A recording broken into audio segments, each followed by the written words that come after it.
What if the fiercest warriors you've never learned about weren't just fighters, but entire civilizations shaped by survival, identity, and daily rituals that guided every heartbeat of their world?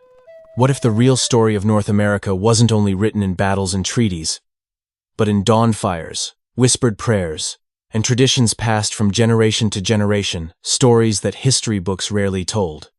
Today on Native Legends Uncovered, we open the door to that forgotten world. A world where courage was not only measured in combat, but in how people lived, loved, protected their families, and honored the land beneath their feet. Before we begin, pause for a moment and imagine this. If your life were forever bound to the earth, the wind, and the spirit of your ancestors, what would you do at sunrise? How would you choose to live each day, knowing the land was both your home and your destiny? The Comanche weren't born warriors. They were horse people, bound to their mounts so deeply that riding became the rhythm of their hearts. When European horses first escaped into the plains, the Comanche recognized something no one else truly saw. This animal was not just transportation. It was freedom. It was identity. It was destiny written in muscle, wind, and open space. Children learned to ride before they learned to fear the world, trusting the horse the way others trust the ground beneath their feet. At dawn on the southern plains, men and women mounted up as the sun lifted over the horizon. Blankets pulled tight against the sharp cold, hooves breaking the silence of morning. Horses carried food, families, stories, and dreams. They turned the Comanche into one of the most mobile cultures on Earth. Without the horse, Comanche life as we remember it would never have existed. Villages were never still. Tipis moved like constellations drifting across the land. Women prepared hides and meals. Men followed the buffalo herds, traded, negotiated, and read the language of the prairie. This was not just a culture of war. It was a culture of rhythm, of wind through tall grass, of seasons turning again and again. So when outsiders arrived, the Comanche defended more than territory. They defended the right to move because movement was life itself. Imagine midday in a Comanche camp. The sun hangs high above the endless plains, warming the tall grass and the steady rhythm of daily life. Horses graze freely nearby, while elders sit patiently in the shade, repairing saddles and tack worn smooth by long journeys across the land. Not far away, women work carefully with buffalo hides, shaping them into clothing, shelters, trade goods, and ceremonial garments that carry memory and meaning through the generations. Children run, race, wrestle, and practice riding. Their games are not random play. They build balance, instinct, courage, and the quiet confidence needed for the lives ahead. As the afternoon slows, storytelling circles begin to form around small fires. Elders speak of history and prophecy, of the earth, the sky, and the stars, passing down wisdom so that nothing is ever lost. This was not a society of mindless violence. It was a culture built on balance, between land and people, survival and gratitude, freedom and responsibility. And long before conflict came to shape the story, many relationships with settlers were built through trade, communication, and careful diplomacy. The Comanche world was layered, human, and deeply connected, guided by the land, the horse, the family, and the stories that carried identity forward through time. Now we turn northeast. The Iroquois Confederacy, made up of the Mohawk, Oneida, Onondaga, Cayuga, and Seneca, built their world inside great longhouses. These weren't just buildings. They were living symbols of kinship, shared ancestry, and community identity, stretching like wooden rivers across the forest floor. Life inside was deeply communal. Families were connected through clan lines, and those clans were guided by women, the land, stewards, and caretakers of lineage. Women often chose leaders, shaped direction, and protected the memory of the people. Men hunted, cleared fields, traded, and negotiated diplomacy, navigating relationships not only with neighboring tribes, but also with the European settlers arriving from across the ocean. Children learned responsibility early.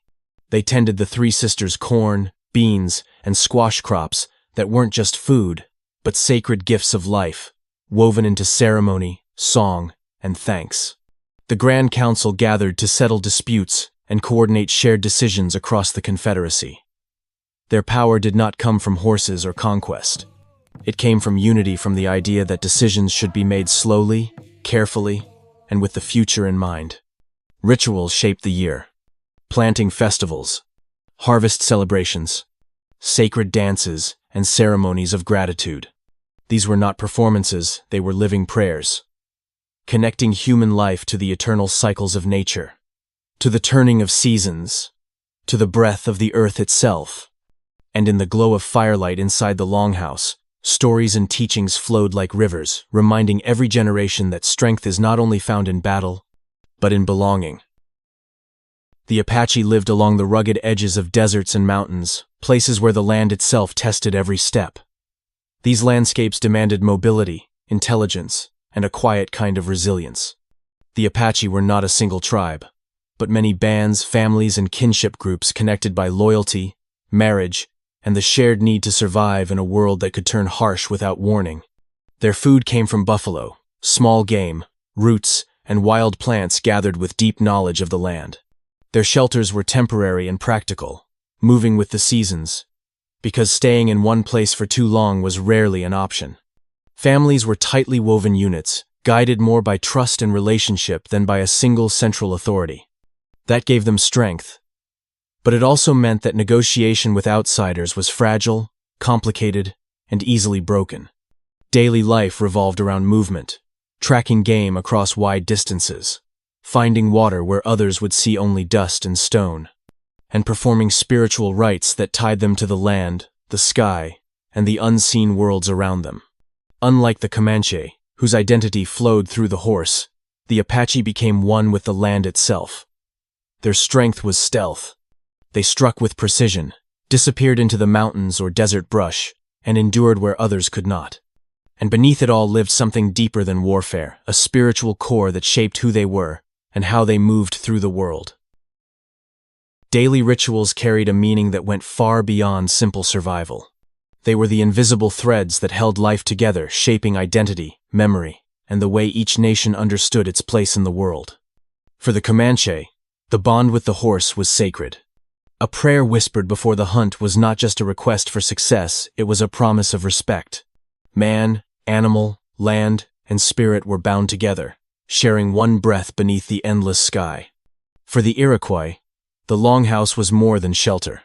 It was a living heart of community, a place where ancestral wisdom echoed in every timber beam, every woven mat, every fire that burned through the night. Inside those walls, families did more than live. They remembered who they were. For the Apache, every step across the land carried spiritual weight. Movement itself was part of tradition, guided by teachings, rooted in law, shaped by the land and sky. The earth was not simply ground beneath their feet. It was a teacher, a guardian, a living presence woven into their prayers. Their rituals were not ceremony for ceremony's sake. They were acts of belonging, ways of honoring the past, protecting the present, and guiding the future. They were caretakers not only of land, but of story, memory, and survival knowledge refined over countless generations. And in these daily acts, quiet, sacred, and often unseen, the true heart of their cultures lived on. So what truly connects these powerful cultures? It isn't just warfare. It isn't just survival. It is movement, the ability to live in motion, to follow the seasons, to listen to the land and let it shape every choice.